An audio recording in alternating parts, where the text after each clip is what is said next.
All right, so welcome to the second part of the podcast today.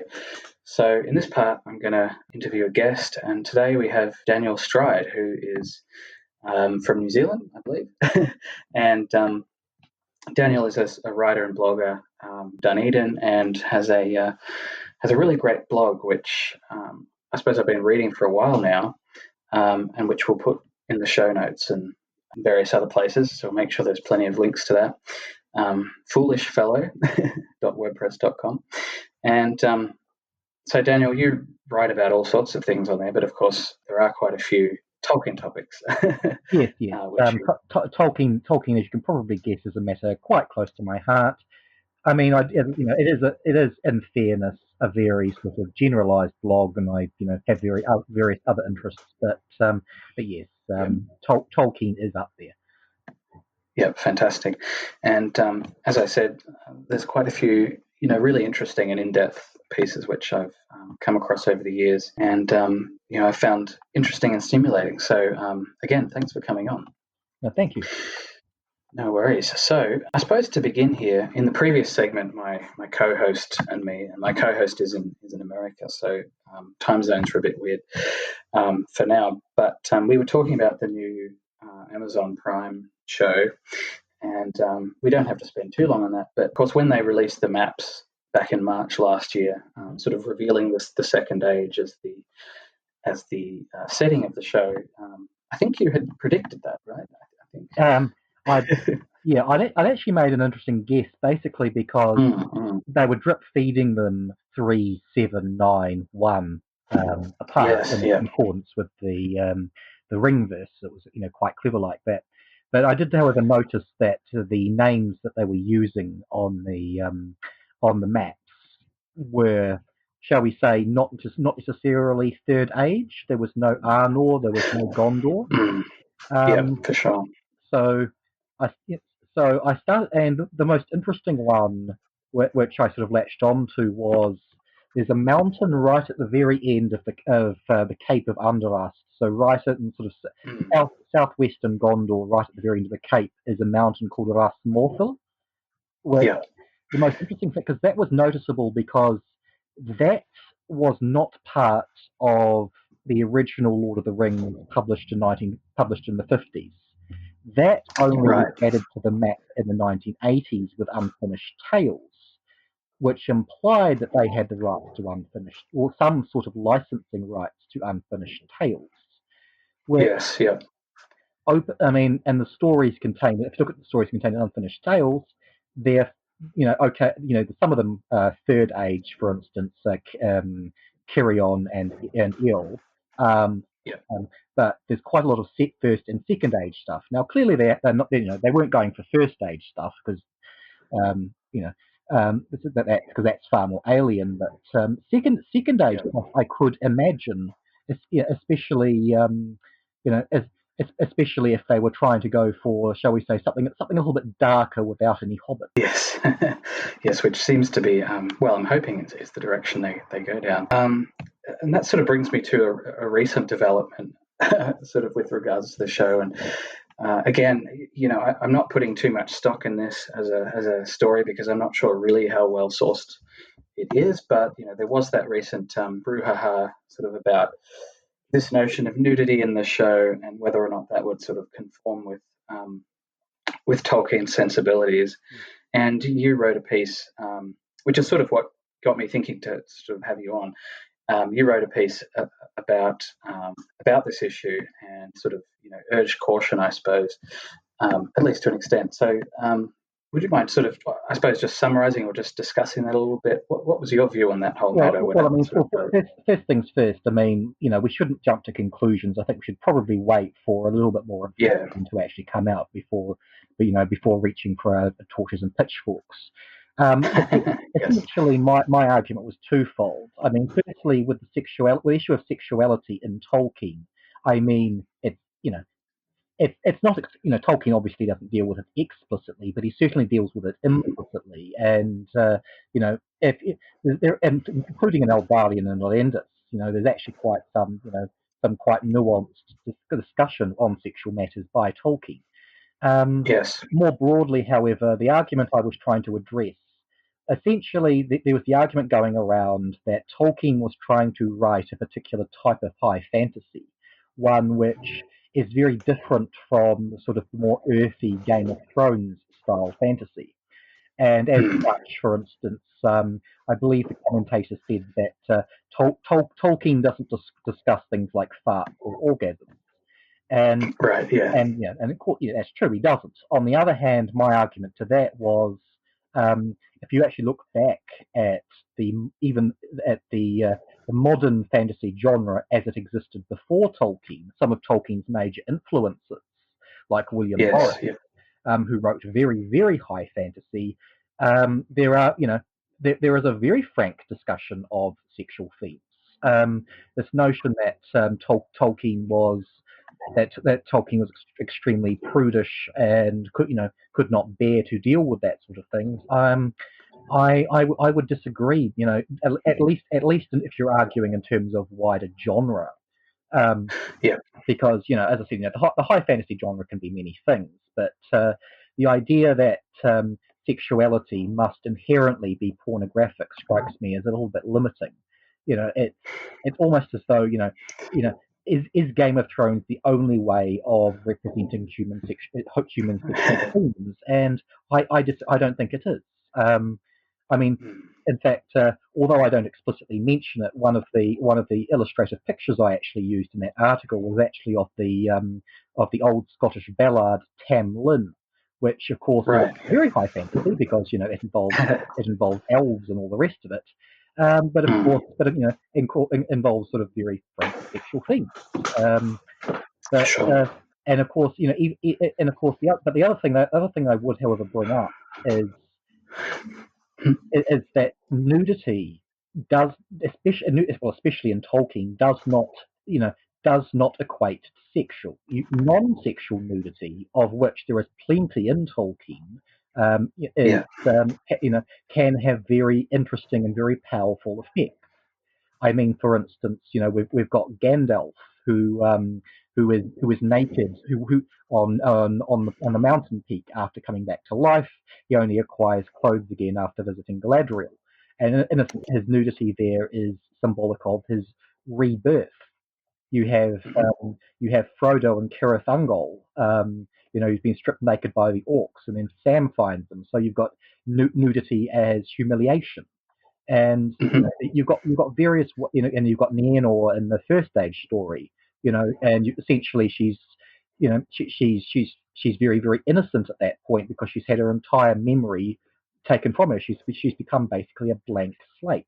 So Yes. so Yeah. Tolkien makes some quite significant use of the Tolkien makes some quite significant use of Mm-hmm. nude themes. So as such, Sure. jumping up and down and panicking that that we're going to have some sort of Game of Thrones in Middle Earth. No, I mean we still might do, and that is a cause for Yes. Yeah. concern. But as far as I'm concerned, there's no particular reason why we should automatically jump to that conclusion. Yes. That's nicely said, and I tend to share that opinion. I'm also the episode in the Children of Hurin uh, where Turin sort of strips Cyrus the elf and sort of runs after him is an odd and ambiguous little sequence, but that's brought to mind as well as another sort of instance of nudity in Tolkien. And I suppose, as you mentioned, particularly the sort of material around the Second Age stuff, including, of course, Eldarion and Arendis, is, as you say, if not explicit, certainly much more implicit, I suppose, in its discussions of, well, particularly between, of course, the two main characters, Eldarion and Arendis, but then also their daughter as well, as she grows up and inherits some of the opinions of her mother, but also some of the sensibilities of her father, and her sort of that unfortunately that's part of the story, of course, that's comparatively underdeveloped. So, but perhaps in the show they will look to some of that material. as I said in the previous segment, I'd been talking with my co-host with regards to this issue, and we'd been sort of discussing some of the similar things that we've been talking about. And he's a bit less familiar with a lot of Tolkien stuff. So I'm the more sort of I'm perhaps more familiar with Tolkien. He knows the Lord of the Rings. I think he read the Silmarillion, some time ago, but sort of doesn't sort of read it every year, sort of thing, like I sometimes do. And my impression is that there's going to be a bit of potentially a challenge here for the showrunners because, of course, the Lord of the Rings novel itself is so well known. And as you say, although there are instances of nudity, non-sexual nudity in that particular book, certainly the sexual themes are, I would say anyway, they're certainly not as prominent as they are in, say, Eldarion and Arendis or some of the first stage material. So do you think that might be a problem with for the showrunner sort of communicating that not only is this not an adaptation of the Lord of the Rings novel, but we're going to actually bring things in from other parts of Tolkien's work that have a somewhat different sensibility to the Lord of the Rings? I mean, yes. I mean, if your audience goes in expecting Shire and fluffy hobbits, jumping around drinking ale, then they're going to be disappointed. It's perhaps worth remembering that the purpose that the hobbits actually serve in the original Hobbit and in the Lord of the Rings, they are in a very real sense the audience surrogates. They're the characters that the audience, the readers themselves can identify with, as a way of trying to make sense of this big and ultimately rather scary world. That's arguably one issue that people have when they approach the Silmarillion. Quite apart from the extremely dense prose. Yes. The issue with the Silmarillion is that there is no mediation between the world and the reader. You're essentially dropped in the deep end. Arguably, in the Second Age, it perhaps wouldn't be so. It wouldn't quite be so alien as the first, because essentially in the Second Age you are still dealing with recognizable places, or in some cases even recognizable people like Galadriel. And ultimately, you are dealing with human beings. Well, okay, there are elves, Celebrimbor and what have you, but you're in the Second Age you're dealing with humans, with humans from the get go, and okay, so you're basically dealing with Aragorn's ancestors, and in that respect, you can connect it back. The first stage, if they'd been doing the first stage, I think that would be a much more significant jump. And they probably there might well have been some sort of need to sort of mediate between that and what the audiences were expecting. But with the second age, I think you'll see less of an issue. It'll be less of a culture shock. Yes, for sure. Yeah, So no, that's going to be interesting to see sort of what they come up with and how much of that material they actually absorb into their writing. Which I suppose brings me to Eldarion and Arendis as a story, and we've already mentioned that a few times. I suppose it is probably the major second age story, apart from perhaps the Akallabeth, the actual sort of Fool of Numenor, which is of course in the Silmarillion, and there are various other bits and pieces in various editions or various volumes of the History of Middle Earth series. Not all of which I've read, but I was rereading the story just recently in preparation for the podcast, and probably in the next podcast I'm going to introduce it to my co-host and see what he thinks about it. But just thinking about Second Age and this upcoming show and things like that, and issues of sort of sensibility, my sense is that Eldarion and Arendis is a fairly important text, not only because it does deal implicitly with as we've already discussed, sexual relations, but for a number of reasons. What's your take on Eldarion and Arendis, I suppose, in a general sense? Well, I mean, the funny thing is, we've obviously got no idea at this point, but I would actually be surprised if only for timeline reasons, that actually appears in the actual adaptation. simply because Yeah. apart from the bit at the very end when it turns out that Eldarion was actually helping Gil-galad against Sauron, Yes. it's a very domestic drama in that Mm. respect that although you can see the seeds for what comes later, in terms of Númenórean involvement in Middle Earth and sort of potentially Númenórean hunger for more land and more territory, it's very much a Tolkienian character study, which makes it a very very unusual text. Yes. It's perhaps the only sort of Tolkienian story that I think might actually shine as a stage play. Oh, that's interesting. Right. Yeah. In terms of I can see that. because generally speaking, with Tolkien, I don't think his work, as Tolkien himself noted, his works are fundamentally unsuited to drama. Um, Mm. Aldarion and Elendis, though, on the other hand, you can almost imagine that as something that Shakespeare himself could have come up with. Well, not so much the language, but Yes. Yeah. just in terms of the character studies, because Situation.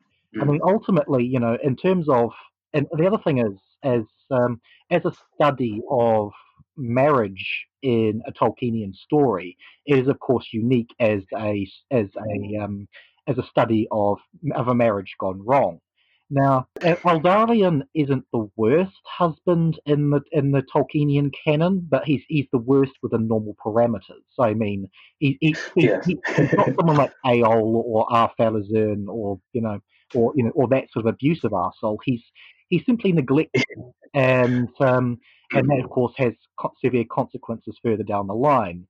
The other thing, of course, I would I would note about that particular story is that Tolkien does tie it back to his wider issue of what ultimately brought down Númenor is the comparative lifespan differential between Mm. between Eldalion and Elendis. Eldalion lives significantly longer than she does. She has a Mhm. biological clock ticking.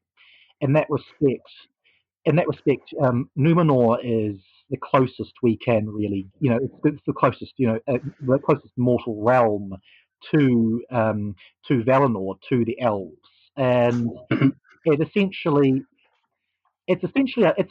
almost a half-assed compromise in some respects. You're sort of trying to take human Yep. beings halfway to being elves, and as this particular story shows, that still doesn't work. Even if you give human Yes. beings, centuries and centuries and centuries, it still causes Mm. problems.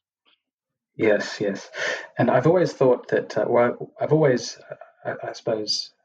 Well, yeah. I mean, reading the Akalabeth, for example, which is the for listeners who may not know, although you probably do know if you listen to this podcast, it's the story, the penultimate sort of part, I suppose, of the Silmarillion volume or chapter, which deals with the downfall of the Númenórean kingdom, which of course involves sort of human resentment towards the elves for their immortality, which is stoked by Sauron, um, who through various nefarious machinations comes to have a lot of power over their king, to hold a lot of power over their king, Ar-Pharazôn. But I've always sort of thought that the Numenorians kind of had a point in that story, and I think Eldarion and Arendis kind of dramatizes that, or at least the beginnings of that conflict, as you say. Oh yes, I really think it does. And I mean, although nobody in that particular story is morally right. All True. of them have their flaws. It's you're dealing with multiple different shades of grey here. Um, my sympathy at the relationship level, I definitely feel much more sorry for Arendis than I do for Eldarion. I you know Yes. I ultimately see him as and his refusal to accept his responsibilities as the major driving force here. That said, though, I quickly lose my sympathy for Arendis given how she raises the child, Right. Aquilamain, Yes. because it's one thing to hate your spouse; it's quite another to basically psychologically abuse your daughter Abuse. Yes. as revenge on your spouse. She really projects a lot of that resentment, doesn't she, onto her daughter, and then her daughter sort of, well, the story seems to imply that her daughter is quite savvy, and Calamy is quite savvy and sort of comes to takes that on, but also sort of understands, what horrendous sort of has gone through it and is suffering, and uses that to her advantage. But as I say, I mean that part of the story is unfortunately the least sort of developed of the. Well, I suppose it would become a novel, where it finished, and it would have been. I think it's perhaps with the Fall of Gondolin, sort of 1950s rewrite. It's perhaps one of the saddest sort of missed opportunities. Oh, yeah, had Tolkien lived a bit longer, yeah. it would have been fun. I mean, as far as I know, the evidence for when Eldarion and Elendis was written, we know it was written by 1965 because Tolkien references it in a letter. Yes, yep. So it would have been written perhaps in the late 50s, early 60s. Yes, yeah. There seems to have been a sort of an efflorescence of creativity during that period, sort of with the Children of Húrin material, the Fall of Gondolin story, which was only written up to the point where Tuor, of course, sort of comes through the mountains and sees the city in the snow, and then Eldarion and Elendis. And it seems to me that he sort of develops this very terse style that's obviously informed by his writing The Lord of the Rings, but it's even more sort of economical, and it's at least it seems to me. It often, for example, in the Children of Húrin, it can sort of create sort of deep poignancy, I think. So it's unfortunate that that he sort of didn't finish a lot of those stories, but we go with what we have, I suppose. Oh yes. So I suppose, as I say, I'm going to. Well, it'll be interesting to see what my co-host thinks about that next time, because I don't think he's yet read the story, so that'll be a fun discussion. But I suppose just moving along a bit, a few of your articles, or a few of the articles you've written on your blog, have been concerned with. I suppose the tension between the Christian and the pagan in Tolkien, and how these two things interact. And a lot of your writing on that, as I said, is just really insightful. So I suppose I'd be interested to hear your take on this enormous issue in Tolkien sort of reception and scholarship, which I suppose remains fairly sort of unresolved, perhaps. So I suppose, do you think that Tolkien's Christianity really ever coheres with his love of paganism, or do different works emphasize different aspects? Or how do you think about that? I actually rather get the impression that Tolkien himself, I don't think he necessarily saw them as being at odds. I think he could see them as being to some degree reconcilable. That perhaps there was, shall we say, some sort of glimmer of eternal truth in these older pagan traditions. Yes. I mean, in fact, not so much Tolkien, but I'm actually thinking of C.S. Lewis, his very close friend. Yes. C.S. Lewis actually came up with a description of Neoplatonism, which was the last great pagan philosophical movement of the third, fourth, and onward centuries. Neoplatonism, by the way, heavily influenced the development of Christianity via Saint Augustine and other thinkers. But Lewis's description of it was that Neoplatonism was essentially a great tidal wave, taking in all the debris of the classical era, so Plato, Aristotle, Stoics, the lot, turning into one vast wave that rolled inland with one last gasp of fury before retreating out to sea. And as Lewis said, the water left behind by that wave in the Western consciousness took a very long time to drain away, and in some cases has never quite evaporated. So I think, and arguably, that sort of interpretation I tend to put on Tolkien. That yes, while of course he was a thoroughly devout Catholic, I think he also, I think he also sort of had an appreciation that these older stories Yes. were worth preserving in their own right. I mean, Yes. it's an interesting quandary that Tolkien, I believe, actually wrote an essay one of his one of his references to Beowulf, the poem that Hmm. he studied academically. Now, if you actually Yes. read Yep. Beowulf, you realise, of course, that it's being transcribed by a Christian monk.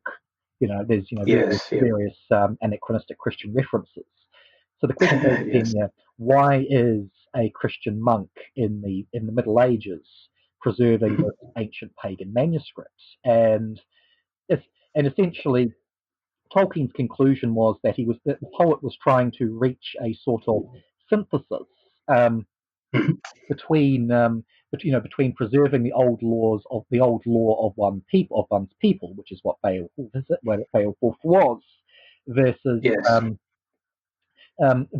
versus potentially getting in trouble by actually writing about pagan themes. So in that Hmm. respect, you look at Beowulf and you do actually kind of see a sort of pagan Christian synthesis.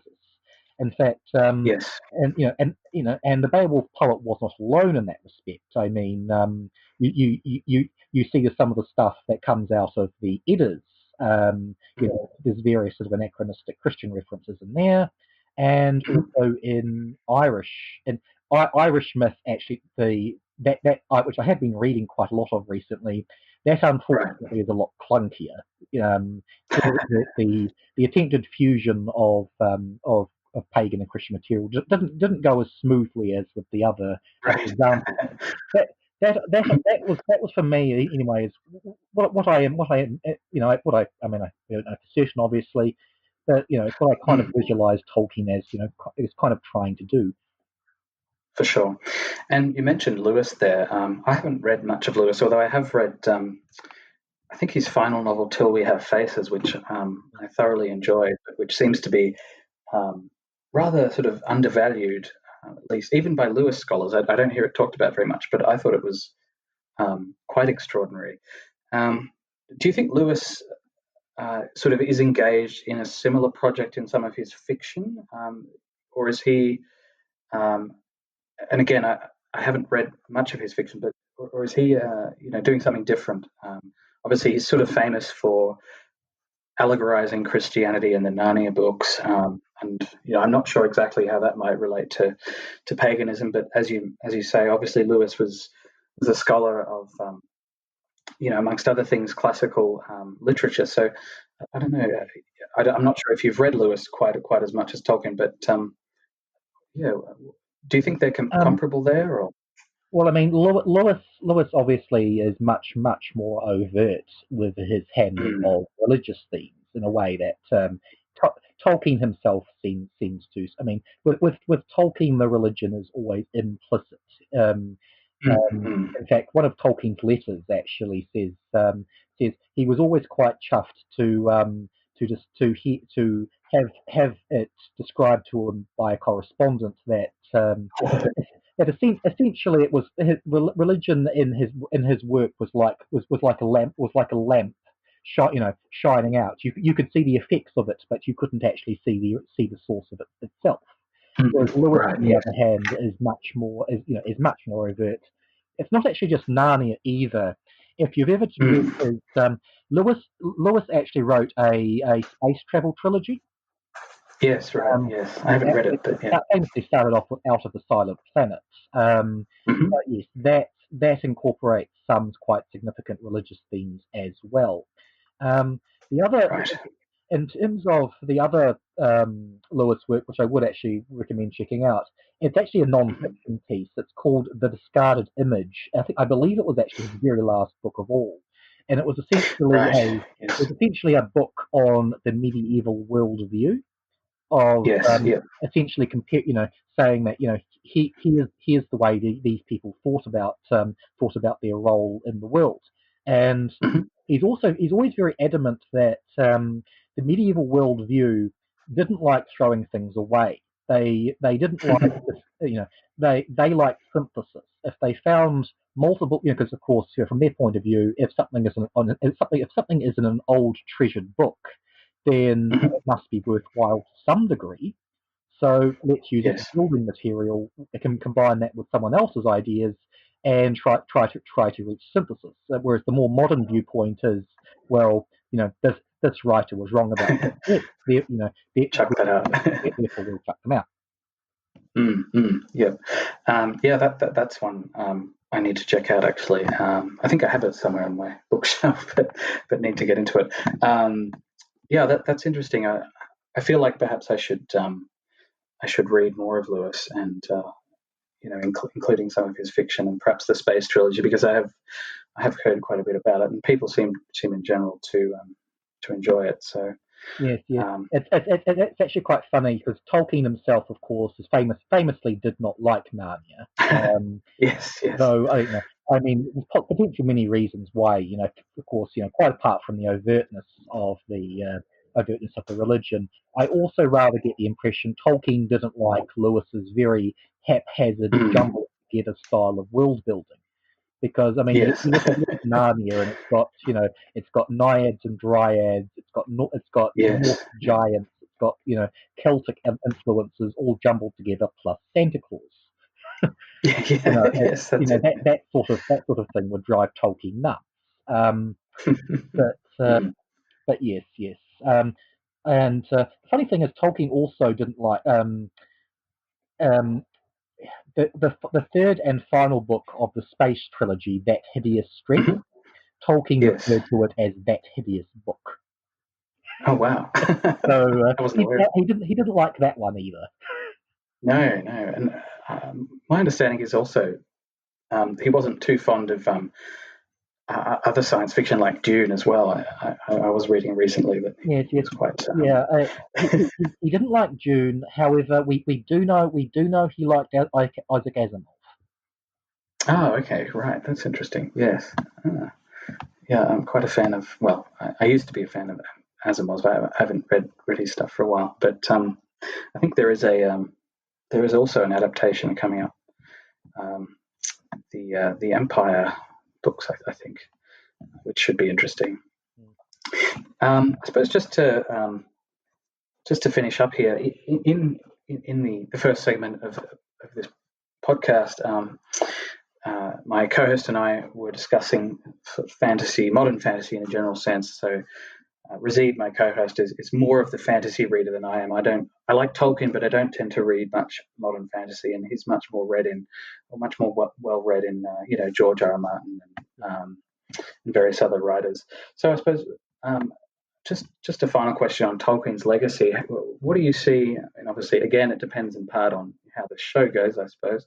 It's coming up on Amazon, but how do you see Tolkien's legacy going into the future now? The fantasy genre is transforming and changing. There's all sorts of new subgenres, urban fantasy, and things.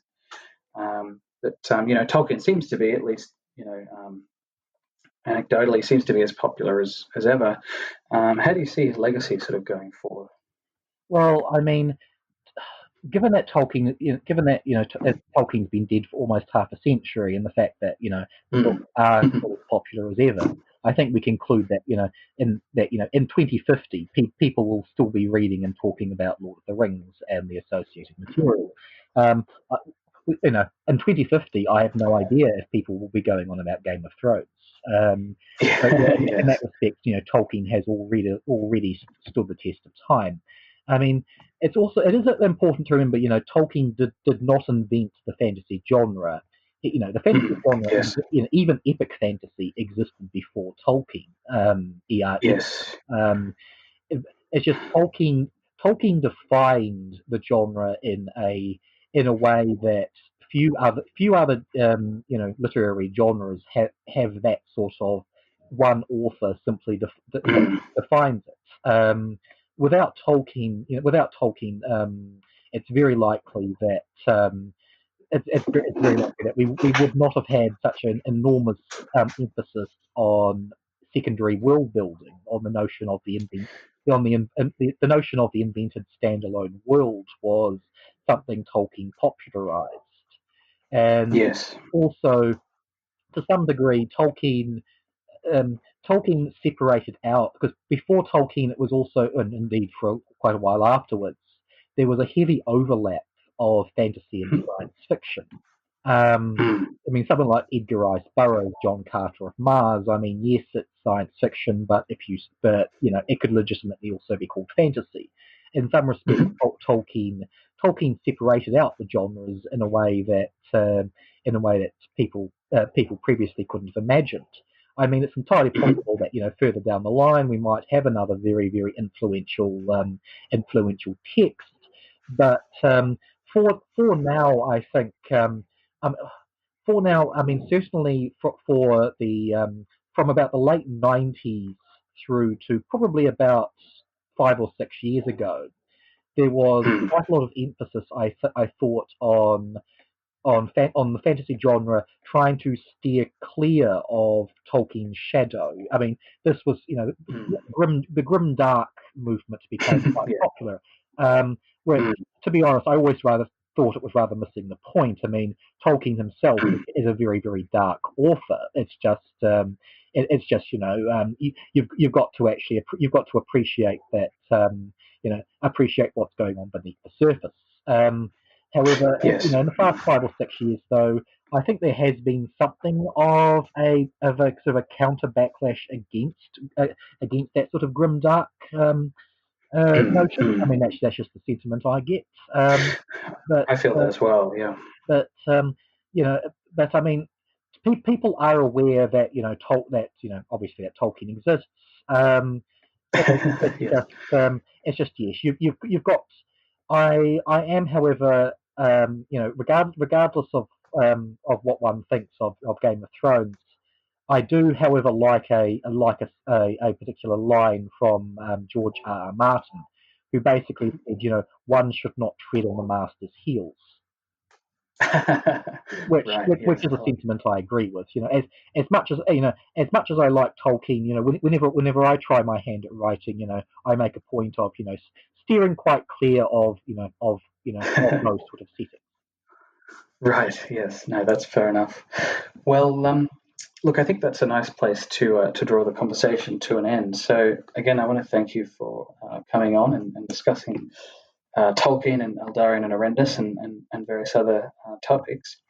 Um, just to close out here, I suppose where can people sort of find you if they want to read your work? I mean, obviously, I've sort of already mentioned your blog, but are you on Twitter or other places? Or Yes, I am. I'm Twitter at strda221. Mhm. Um, Right, great, so yeah. yep, Um, so right. yes, but a foolish fellow. So Phuul ish Mhm. fellow, and um, so yes, as I said, so yeah, I'm probably better known as a blogger than I am as a writer in my own rights, which Right, yes. is interesting, but such is life.